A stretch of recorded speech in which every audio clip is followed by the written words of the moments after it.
I was actually scripting this video earlier this year, planning to do a shorter type of video before I do an eventual long-form video essay on Lookism. This was before the trailer for the Lookism anime had come out, a Netflix original anime that is being produced domestically in Korea by Studio Mir.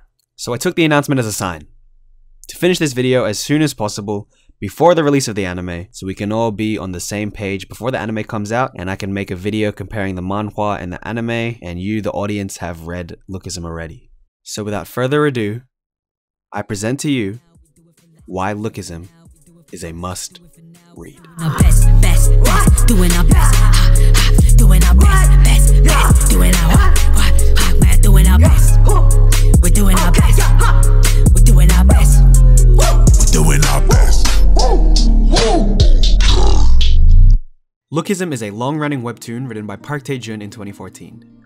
The story follows Daniel Park, an overweight, unattractive high school student who transfers high schools due to intense school violence. Mystery strikes when he wakes up before his first day in school to find he has awoken in a new, attractive body. Not just any attractive. His new body is a top visual, K-pop, 140% Korean beauty standards, make every girl around him scream attractive.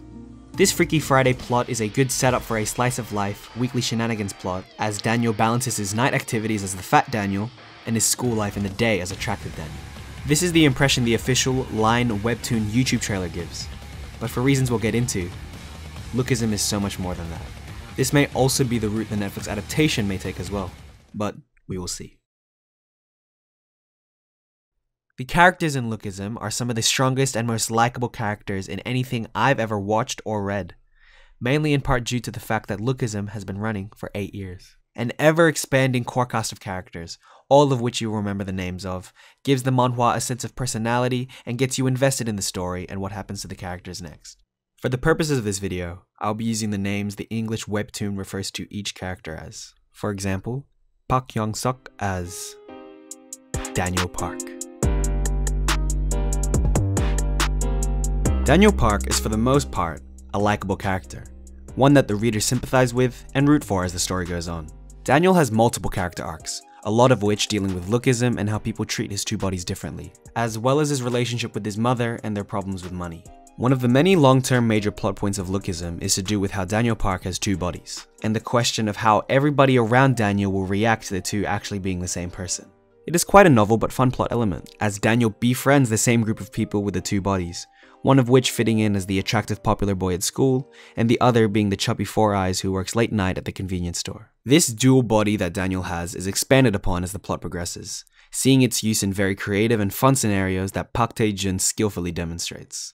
Daniel, as well as many of the main cast of Lookism, are drawn with a great sense of style and fashion, often wearing designer clothes and styling with elements of streetwear. This is actually common with many Korean webtoons, but with Lookism, it has plot relevance and is integral to some of the characterization.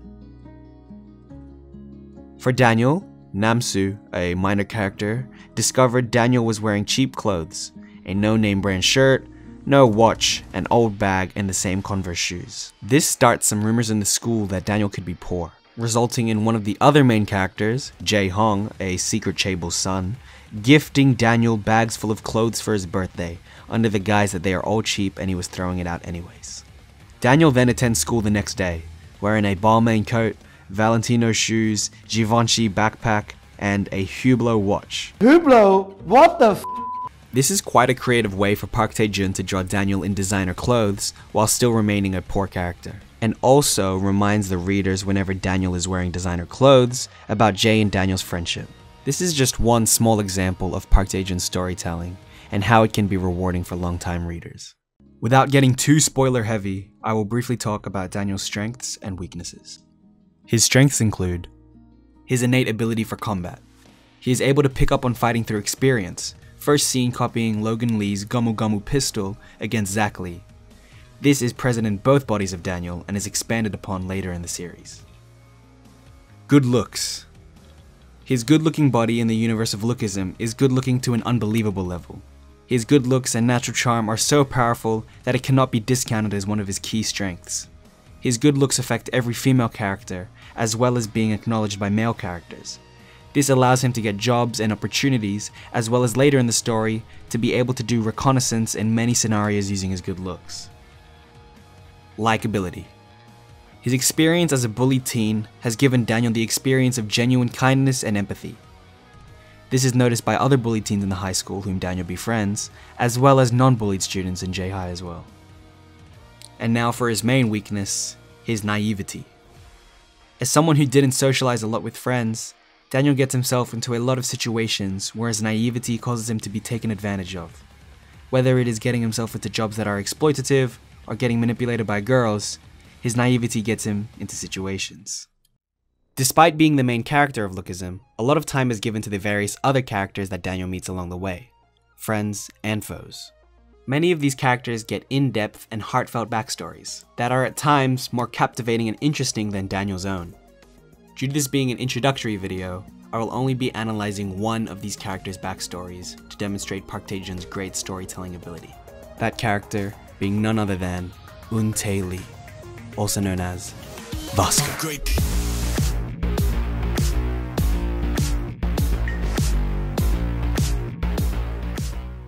Vasco is the leader of the Burn Knuckles gang, a gang made up of the members of the architecture department of J-High. Appearance-wise, Vasco is a tall, inked-up high schooler that wears white tank tops and the Burn Knuckles jumpsuit. Originally a foe to Daniel, as he believed the handsome Daniel was bullying the losers, Vasco turned into one of Daniel's closest friends and allies, becoming an important recurring character to this date. His character in early Lookism is one of the strongest, consistently shown beating other strong characters, as well as being the leader of the first gang we are introduced to. Coupled with his strong sense of justice, as well as helping Fat Daniel, he has a very strong and heroic image. I chose Vasco as the second character for this video to show Park Tae-jun's ability to make compelling backstories without using huge spoiler examples from later on in the Lookism webtoon. In the backstory, we are introduced to a young Eun-tae and Jace, Burn Knuckles' second in command. Vasco clearly skinnier than he is now. Middle school friends, he and Jace would play superheroes together, where Jace would take the lead and Eun-tae would follow. From his introduction, we can tell Eun-tae has a unique personality, bluntly saying things out loud, and striving to always do the right thing, which nets him in trouble with some older bullies. Eun-tae gets beat up as a result of this, and Jace stands back and looks away. The next day, Eun-tae is seen wounded from the bullying, but says he's alright to Jace.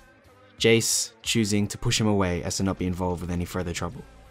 Jace, pushing Eun-tae away due to him saying that he was alright, finds Eun-tae on the side of the school crying.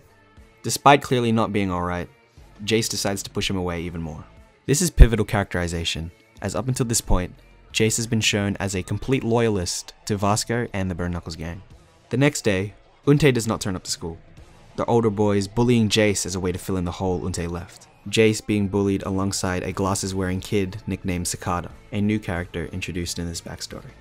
After the bullying session of physical violence and permanent markers, Jace talks with Sakata. Sakata reveals that Eun-tae is actually very strong. When he was being beat up by their bullies, he didn't say a single word. Hearing this, Jace, cowardly again, decides to visit Eun-tae. Eun-tae could handle it better than me, he thought. He visits Eun-tae's house, attempting to suss out whether or not he will be returning to school soon. Eun-tae saying yes, as he was just recovering from illness. Eun-tae didn't look as bad as I'd expected, Jace thinks. Jace covers the reason for him visiting Eun-tae, saying that he was trying to give him class notes for his absence. Eun-tae saying that he will be back to school soon gives Jace relief. Jace picking up a pen to write down the class notes. To Jace's surprise, Eun-tae reacts sharply. "The pen! Get rid of it!" A confused Jace wonders why he reacted so intensely to the pens. Beginning to place everything together, jumps on top of Eun-tae, ripping the bed sheets that covered his body.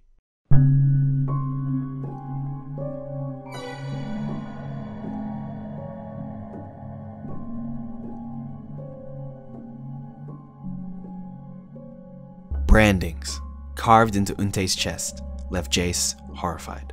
Jace pleads to Eun-tae that he should have just apologized. Eun-tae responding by saying that crying out and cowering lets the bullies win, and Eun-tae doesn't want to lose.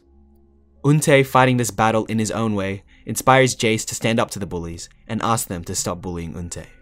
This leads to him getting physically assaulted and threatened with the brand carving. Eun-tae makes his dramatic entrance, standing in between the bully and Jace, stating he will protect his friend.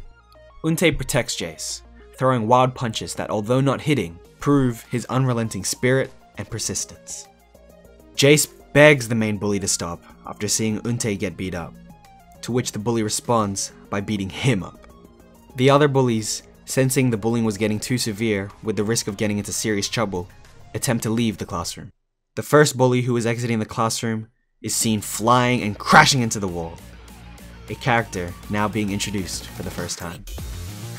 Sakata's cousin, paid off by Sakata to beat up these tough bullies. He tells the bullies that he himself is also a villain, to which he then proceeds to beat up the bullies with ease. After the beating, Untei asks how he got as strong as he did. Sakata's cousin replying, 100 push-ups, 100 sit-ups, 100 squats, and a 10-kilometer run every day. An obvious lie in reference to One Punch Man. As a result of the branding, it is found that Untei has developed aichmophobia, the fear of sharp objects.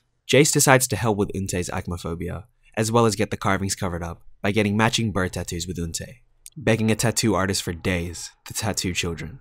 It is clear he was successful, him and Untei now having matching tattoos. It shows that over time, Vasco gained a lot more tattoos to cover up the carvings, Jace gaining a few as well.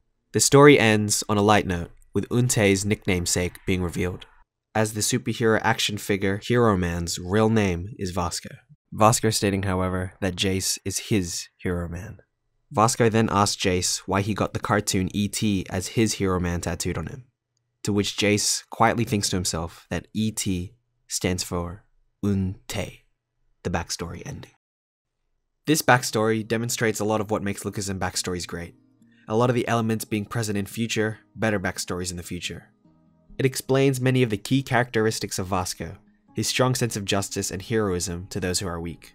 Hero Man and Jace being the reasons why he will always fight for the weak and be against villains. As a result of the backstory, his tattoos also carry a deeper meaning now, representing his weak past. The tattoos covering the carvings showing that he is stronger than he was before. The bird tattoo specifically representing his bond with Jace and the connection they share. The backstory gives the reader much more reason to root for Vasco and Jace, something that many of the future backstories do in the future as well. By giving Vasco and Jace a character arc in the backstory, the reader is able to see them grow into the characters they were introduced to us as. And now the last aspect, that is truly the most amazing part about Park Tae-jun's backstories, is the introduction of characters. Sakata's cousin being the big character introduced in the backstory. His future involvement in the bigger plot is foreshadowed with a scene in the backstory where he meets a mysterious, important character whom the readers have already been introduced to in the previous chapters by the name of Gun. The text stating that the others' stories were just beginning. Also to note, Sakata is possibly foreshadowed as a potential returning character, although has not been reintroduced in the story thus far. By introducing these characters early, the readers have a sense of satisfaction when they return, and are shown in the present time as stronger, more important individuals. This is what one can expect from a Lookism backstory. A great story that touches the heartstrings, explains key characteristics of the character, as well as set up the story later on by introducing pivotal characters. The length of Lookism is a huge aspect towards how interesting the characters are as well. Seeing all of these characters change, evolve, and get stronger over time are some of the most rewarding parts about reading Lookism, and a lot of the joy that comes with it. One aspect that Park Tae-jun does really well in all of his manhwas that will convince a lot of you to read Lookism is his clear knowledge and appreciation of martial arts and combat sports. Park Tae-jun's love of martial arts and combat sports can be seen in almost every character. Zack Lee is one of the first shown in the series to be given a fighting style, his being boxing. Even though earlier in the webtoon, him being a boxer isn't expanded upon as much, as the story progresses, Park Tae-jun's knowledge of boxing is shown, Zack being an outboxer that favors quick straight punches and footwork. Techniques such as the Philly shell are also stated, proving more of Park Tae-jun's knowledge. Muay Thai, Taekwondo, wrestling and more, even the Bruce Lee martial art of Jeet Kune Do are all present in Lookism. It is very fun to watch how Park Tae-jun writes the different martial arts, especially in the context of Lookism. His bigger knowledge, however, really shows off in his other manhwa, Viral Hit, which I will also make a video on in the future. The last topic that I will cover is one of the most important and integral parts of Lookism, but also leans into the spoiler territory. If you are already convinced to read Lookism, skip ahead to the conclusion. Or, if you aren't or do not mind a little bit of spoilers, I would like to briefly talk about one of the most interesting parts about Lookism: the 4 big crews.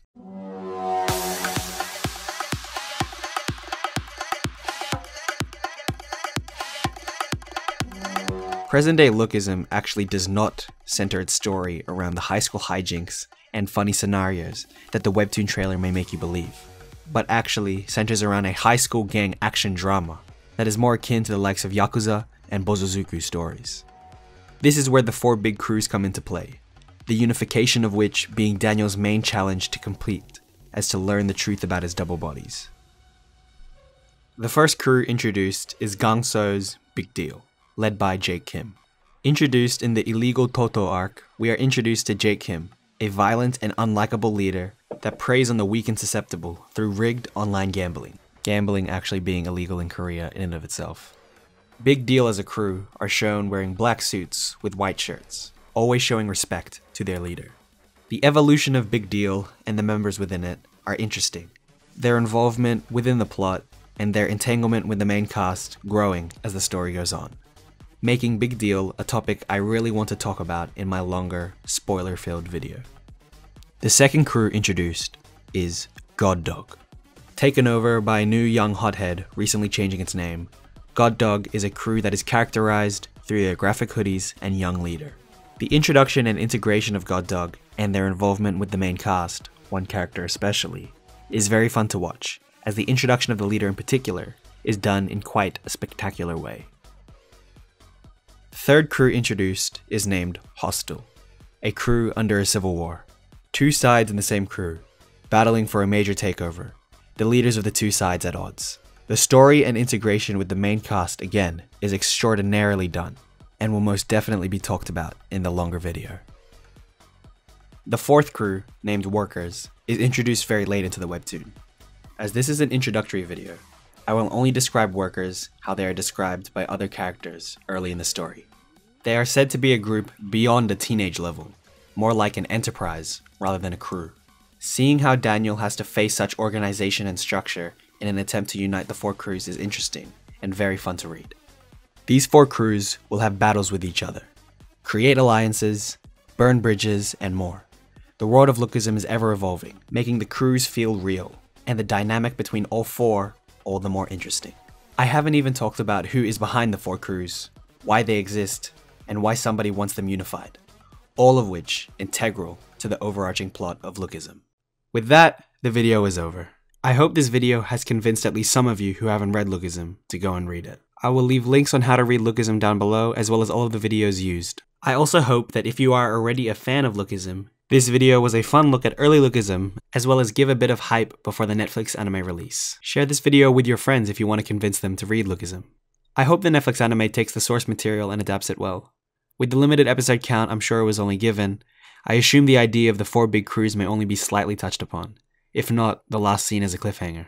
For the best moments of later Lookism to be adapted, the early moments of the webtoon need to be adapted well, as to warrant further adaptation, which I hope it does. If you are new to Lookism, and only want to read up until what the anime may adapt, I predict that the anime will either adapt up until episode 57 or episode 90. I chose these 2 chapters as I believe that the anime will either end before episode 57, but episode 57 is the Vasco backstory which I've already told you, so you may as well read that. Or episode 90, as it is the introduction of the first big crew, which could be seen as the allusion to the crews. I hope you enjoyed this video. Be sure to like and subscribe to support the channel, and also expect a video on the Lookism anime coming soon. Goodbye!